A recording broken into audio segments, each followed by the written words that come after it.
Good evening and welcome to Primetime Lawmakers for March 4th, 2011, the 24th legislative day of the 2011 session of the Georgia General Assembly. I'm Scott Slade. Coming up in tonight's program, Governor Nathan Deal's HOPE funding bill comes closer to becoming law as it passes a Senate committee today. Senate Democrats say they were left out of the process. A bill that prohibits the state insurance commissioner from waiving license testing requirements for him or herself clears the House. That bill comes in response to former Commissioner John Oxendine. It's the end of another legislative week, so we'll check in with Tom Crawford of the Georgia Report. And we continue our legislative interview series tonight. Senate Democratic Caucus Chairman Doug Stoner reacts to the HOPE bill. And as we pass the halfway point of the session this week, we'll go in depth on big issues at the Capitol with Buddy Darden, former state legislator and congressman who's senior counsel to McKenna Long and Aldridge. And Chuck Clay, a former state senator and partner at Brock Clay, will join us. All that is coming up tonight at Primetime Lawmakers. But first, the governor's plan to revise the HOPE scholarship clears Senate committee. Iwandi Lawson has been following that story. She joins us live from the Capitol. Good evening, Iwandi. Good evening, Scott. The Senate Higher Education Committee met at 8 o'clock this morning, and a little over 30 minutes later, HB 326 was given a due-pass recommendation. Senate Democratic leaders say they met with the governor and Senate Republicans late Thursday evening and were told that there would be another 7 to 10 days before that bill was considered. Today, Senate Democrats spoke out against the process they view as unfair. Promises were made, as of just 2 days ago, by leadership that we would have a thorough process, that we would have opportunities to offer proposals. But I have to report to this chamber that those promises have not been kept. Senate Democrats filed a minority report on HB 326 in which they say no amendments were accepted by the committee. I spoke with Senate Education Chair Jim Butterworth this morning, and he told me Democrats offered no written amendments.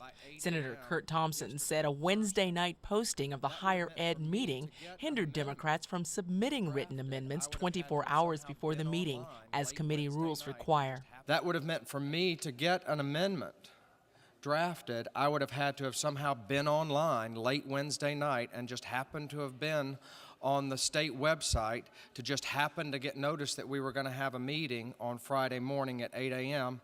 And by the way, legislative counsel, the office that because I've called them, that assist us in drafting amendments doesn't open until 8:30 a.m. So I would have had to have gotten an amendment drafted with absolutely no assistance from legislative counsel about how to properly draft it. The final word before the Senate adjourned this morning came from Senate Democratic leader Robert Brown. We thought that we had an open process, that we could rise above partisan differences and to preserve and expand and secure a program for all of Georgians without getting deep in the weeds of partisanship.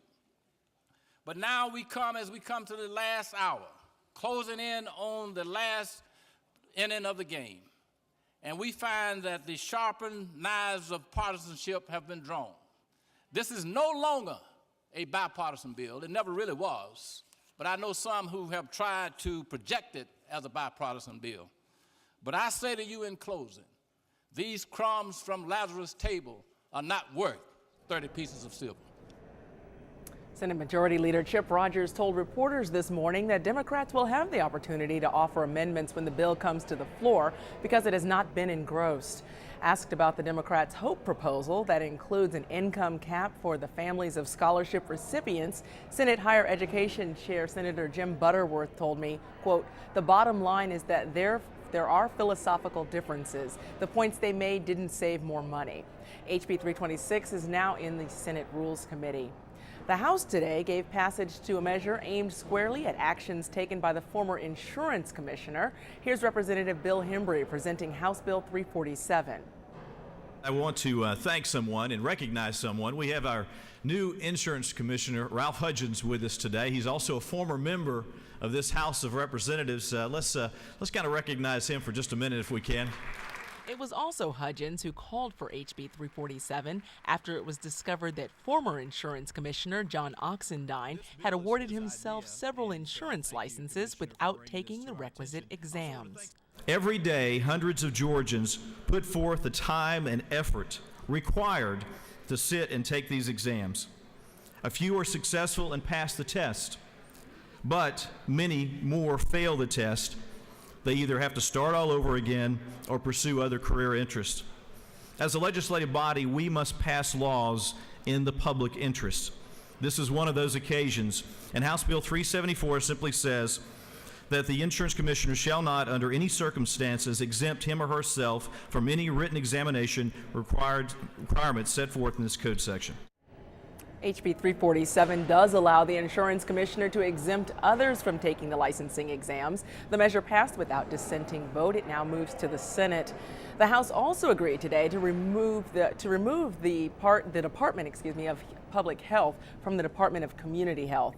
Representative Mickey Chanel said the two organizations have different missions. Now it's housed in DCH, who has a completely different mission and skill set than what public health has. And that is to say, the Department of Community Health is basically an accounts payable department. They write checks for health care that's already delivered. And quite frankly, as it relates to public health, here we go again. They are hung up in a big, huge agency, and frankly being still ignored again. And what this bill does is fixes that. HB 214 passed by a vote of 151 to 9. It moves to the Senate. Supporters of House Resolution 251 want the Port of Savannah to provide a terminal for cruise ships so that a piece of the $38 billion cruise industry can be added to the city's $1.9 billion tourism industry. The City of Savannah has funded the consultants and have been performing studies, including site selection, coordination of various agencies. In conclusion, this is a resolution that we ask for your favorable consideration to promote cruise line ships, a terminal in Savannah, Georgia. H.R. 251 passed 156 to 1 and moves to the Senate. Senate Republican leaders today announced that Monday will be 10th Amendment Day, when their legislative calendar will reflect a belief that federal power must be reined in. On the docket for Monday is a measure allowing the governor to delay implementation of federal emissions standards. Another that forces the state to continue, that allows the state to continue using incandescent light bulbs manufactured after the federal phase out in 2012. And a third calling on voters to decide whether Georgia should opt out of federal health care regulations. Senator Judson Hill says that his SR 55 will protect Georgia consumers whether or not the federal health care plan is deemed constitutional. It protects the freedoms of all Georgians to choose the health care of their choice, whether it be government-run health care, a private health insurance plan, or the right to exercise the freedom not to participate whatsoever without the fear of being fined or punished or penalized.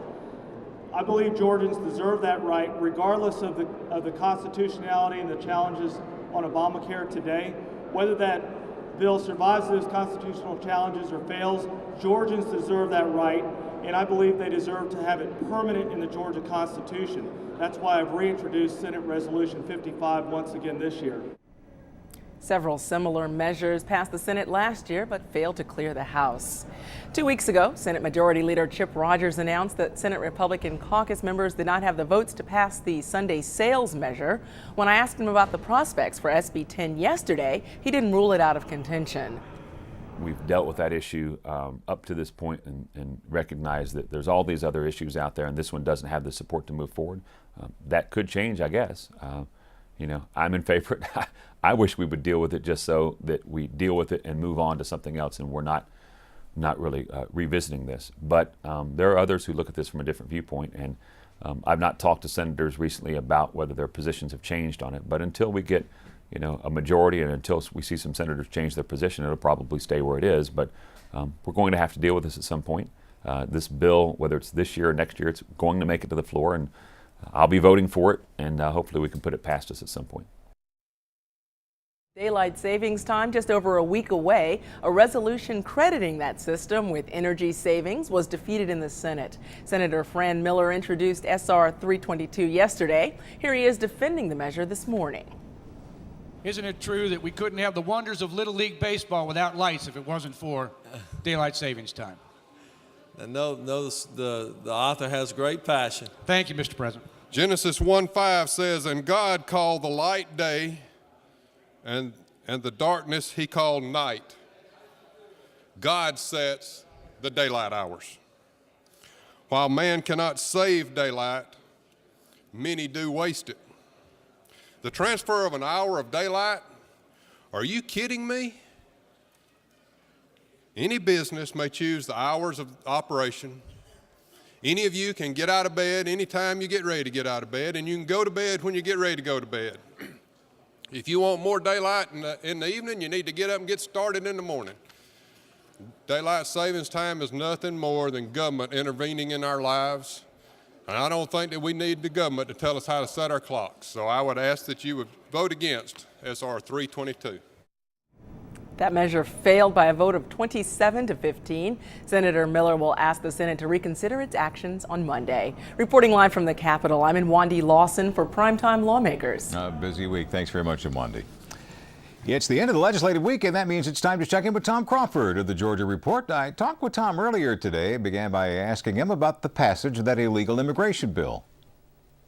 That's been the biggest issue this session, Scott. It came up for a vote yesterday, and it took them 3 hours to let everybody have their say. 30 different House members went to the well, talked about it, but in the end it passed pretty much along party lines. The Republicans outvoted the Democrats, and it is on its way to the Senate right now. Meanwhile, the Hope Scholarship Repair Bill is moving forward, isn't it? Yes, it is. That's moving forward even faster than the immigration bill did. It came out of the House earlier this week. Senate Higher Education Committee took it up early this morning and had it out in about half an hour. So it looks like it'll go to the full Senate for a vote maybe next week, and then on to the governor's desk from there. What got Senate Democrats so angry about the Hope bill? Well, they have their own proposals, their own ideas for addressing the Hope problem, and everybody agrees that there's a problem here. The Democrats just wanted to offer some amendments, some alternatives, let folks at least take a vote on them, but so far the Republicans haven't seemed very eager to let them offer those amendments. They have been complaining about it all week. While we're waiting on more action on the budget itself, a zero-based budget bill passed the Senate on Tuesday. What will that do? That's the bill that they have now passed, I think, 4 different times in the Senate in recent years, but it requires the state to go back to ground zero in doing the budget every year, look at every aspect of it, not just the new spending and the new cuts. And supposedly it would give the legislature a little bit tighter control, more ability to monitor the budget and try to cut some spending. Charter school bill in the state Senate as well. That's right. It passed, I believe, on Wednesday. It allows charter school students who want to take part in extracurricular activities or play on a sports team. They're allowed to do that now at the local public school where they live, even if they go to a charter school. Tom, is some steam going out of this birther bill movement here in the past few days? It seemed to go out of it very quickly. The bill, I think, was introduced on Tuesday, and the author got signatures from 93 or 94 House members, which is more than half of the House, as you know. But within a couple of days, more than 20 of them had taken their names off for various reasons. They either had been oversold on the bill or it was proving to be a little bit embarrassing for them. So it doesn't seem to have quite the momentum it had a couple of days ago. Perhaps some of those lawmakers finally read it and decided they want to go along for that ride, huh? That's a radical idea. Yes, some of them actually read the bill that they signed and had some second thoughts about it. Next week, Georgia's challenge to the federal court decision over using Lake Lanier for drinking water will move forward. This isn't a legislative question. This is going to be an important question that will come up for the rest of Georgia next week. That is correct. The state will argue its case before 3 appeals court judges here in Atlanta, and they're hoping for a favorable court ruling that might allow the city of Atlanta to continue taking water out of Lake Lanier, which solves a big problem for the state if that's the case. If the appeals court rules against them, well, we're pretty much in the tight spot we're in now. And finally, Tom, a 5-day work week for lawmakers. Are things beginning to pick up? Is the speed beginning to increase? They're getting a little more serious about it. Bills are moving. We noticed this last week too, Scott. The pace is picking up. It's looking more and more like a real session these days. Tom Crawford, always appreciate it. Have a good weekend. You too. And there's more to come on Primetime Lawmakers. In just a moment, we'll have Senate Democratic Caucus Chairman Doug Stoner. We'll find out what he has to say about Governor Deal's Hope bill. So stay with us.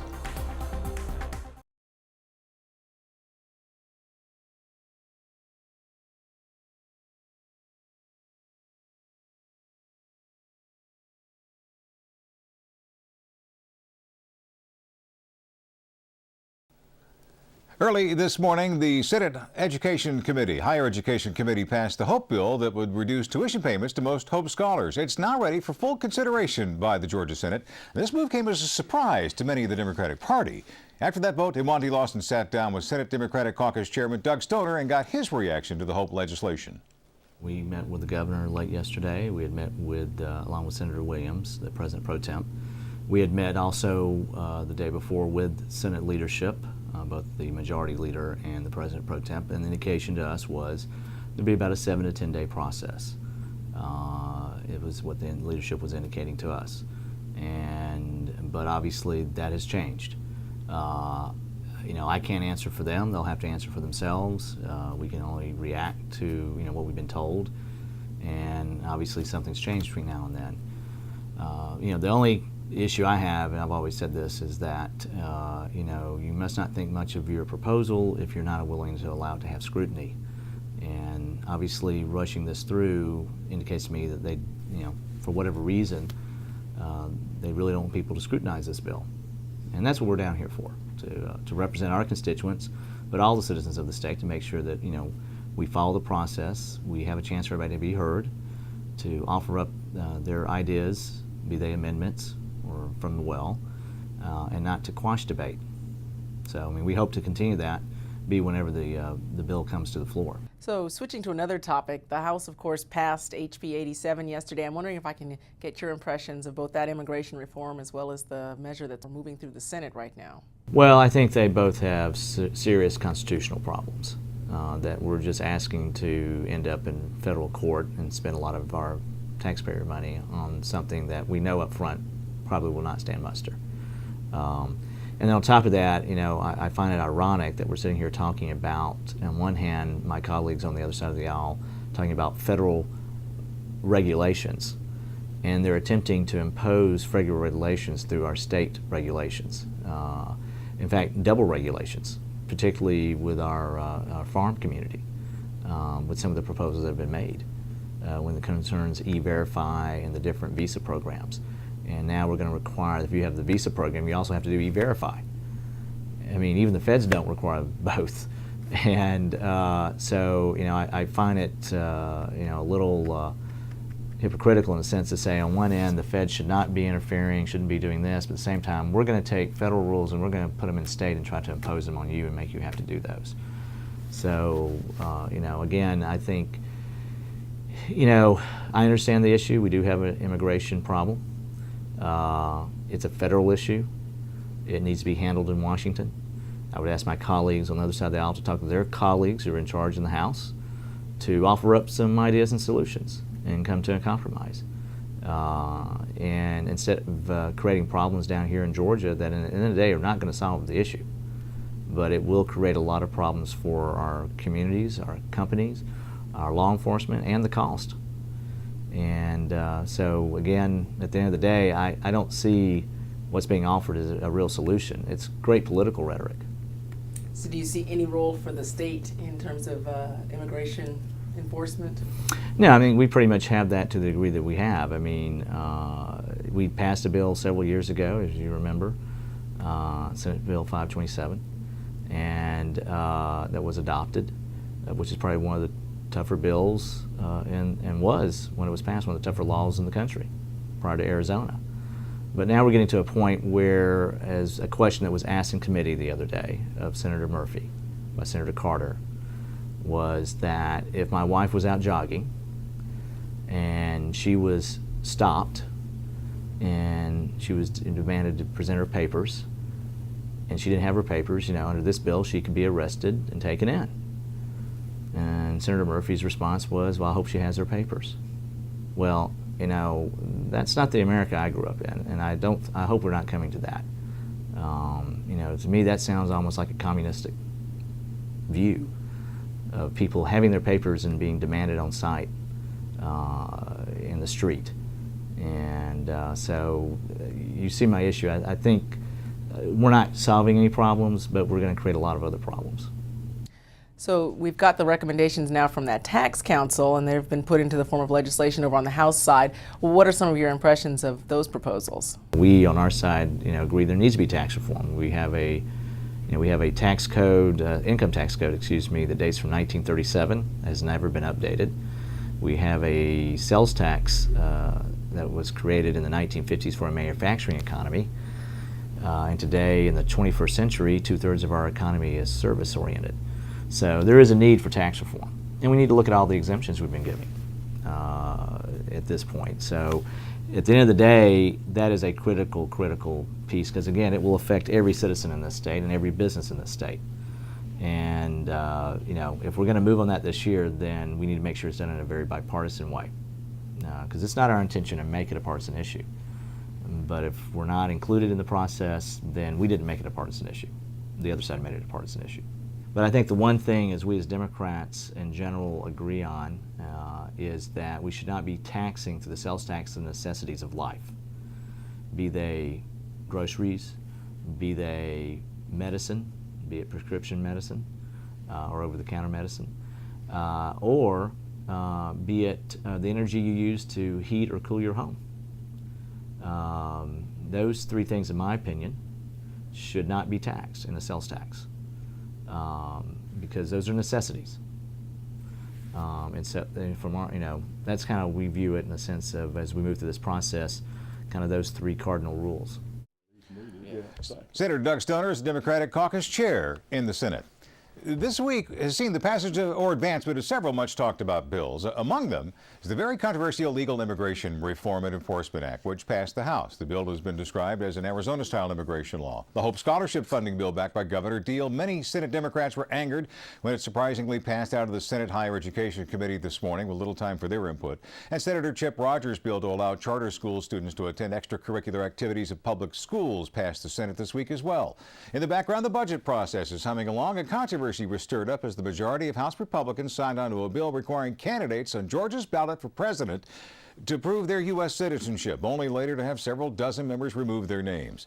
In order to make some sense of the political wrangling, I'm joined now on set by Buddy Darden, former state legislator and congressman who's senior counsel to McKenna Long and Aldridge, and Chuck Clay, former state senator and partner at Brock Clay. It's great to have you with us again this evening. It's great to be back, and there's a lot of things going on down at the Capitol. There are. You'd be glad to know we swap places now, just to clear up any confusion that might be out there. Just to clear left-right? Yes, sir. All right. Well, illegal immigration came up. The Illegal Immigration Enforcement Act passed the Georgia House, gives police more leeway to check immigration status. E-Verify's in there, too. Now, along the way, the argument came up on the economy. On one side, claiming that it would cost the state money in lawsuits and lost business. The other side, Matt Ramsey, sponsor of the bill, said, well, illegal immigrants already cost the state $2.3 billion a year. Who's right? I don't know where they get those figures, but I do know this. Illegal immigrants, Scott, pay sales taxes. They buy lottery tickets.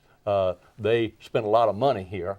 Every time I go to the convenience store, I see them in a line, and they're spending a lot of money just like other people are, but I really don't think the facts are in right now. And I couldn't say that they are cost, but most of the information I've seen is that it's a wash. My view at it is that's really not the important issue. It's the issue of whether or not our laws have meaning, and it's been a failure of the federal government and to wait and to put the states in a place where they have to act, I don't think is unreasonable. It's an emotionally charged issue, but the fact of the matter is you either have laws that are followed or you do not. And I give pretty high marks so far for this issue, really trying to focus on jobs and verify, not punish and not stigmatize. But I think the people of the state of Georgia have said absolutely clearly, do something. And if the federal government won't, we expect our state legislators to do so. I think Chuck is right in that there is a necessity for something to be done. Regrettably, though, Scott, there's very little the state can do. And what they are doing, I regret to say, is probably passing an unconstitutional bill. And I think the only thing it's going to lead to is more and more litigation. By the way, we got 2 new federal judges this week for being sworn in, so they're going to have plenty of work to do, because I think this is going to be one of the first orders of business. But I don't think we need to have more police officers arresting more people and detaining more people. We're already talking about trying to cut the population in our prisons and our jails in half. Politicians. So we fill it up there. Politicians, no, politicians who don't act on issues that the public expects you to do something will be held responsible. And I think that message was loud and clear, whether it's tax, reform, deficits, budgets, and immigration. It is tough, and I don't know the outcome, but I think given the circumstances, this is a reasonable proposal to do something that the people of Georgia want us to act on. Let's move on to the Hope Scholarship Funding Bill. On the fast track, it seems, that the fix for Hope. You think it's a good fix? No, I don't. In fact, I was very disappointed at the House Democratic leader. I think that she proved she's not ready for prime time by agreeing to a deal that was not a very good deal. And I regret to say if they're going to fix Hope, they should have taken out these proprietary schools. The idea of people taking remedial courses and Hope paying for it, I think is ludicrous. It ought to be based on merit and merit alone. What do you think, Chuck? I give the governor high marks for coming in on an issue that is just one of the pillars of what's best about Georgia, and realizing if you fail to act now, is it a perfect solution? No, but I give, again, high marks for leadership and both sides coming together to take a step that fundamentally will preserve, and that when hopefully economic times come around, there are some things that Buddy referred to, I think, that can be done right now. High marks for tackling a tough issue. We got to move on to the real problem with Hope, though, is the fact that the state is paying less and less of the percentage of the cost of education. And so Hope has had to come in and fill that gap that it shouldn't have to be filling. Talking about education, Senator Rogers' bill to allow charter school kids to attend extracurricular activities in public schools in their area. Are we edging toward maybe one-day school choice, vouchers, that sort of thing? Chuck, we may be edging towards that. Certainly from the Republican perspective, more choice is better. This issue, though, in and of itself becomes more emotionally charged than it really is probably real. Some of this already goes on. I personally think it's a local issue. If there's space and there's room, you shouldn't take a kid who's been in a school and has been part of that school and bump them off. But if there's extra space on a band or extra space on a particular type of team, let the local principal and superintendent make that available. Neither side, the kids shouldn't be punished. The voucher issue, the choice issue, the largest charter school issue will continue to be out there, but it shows how emotionally charged they come when you're looking at some issue that really common sense could prevail. Your word on that, Buddy. I'm really not sure that they ought to even be in this issue before. I think that the problem now is we've got too much regulation in this area, and we need to let things settle down and see how it goes. By the way, speaking of Senator Rogers and, of course, his cohort, Senator Williams, who will run the Senate now, I had an opportunity to talk with Lieutenant Governor Casey Cagle this week, and he referred to the situation down in the Senate as kind of like the old story about the dog that catches the bus. He says they've caught the bus, and now they don't know what to do with it over the Senate. Somebody has to be in control, and the Senate really does. The only thing the Senate has passed so far that I can see is a bill regulating car seats, and that's the last thing we need. To raise the age. They're going to have Chuck and me in car seats pretty soon. We're going to have to leave it there, gentlemen. It's great to see you. Please come back. Please come back. This is a GPB original production.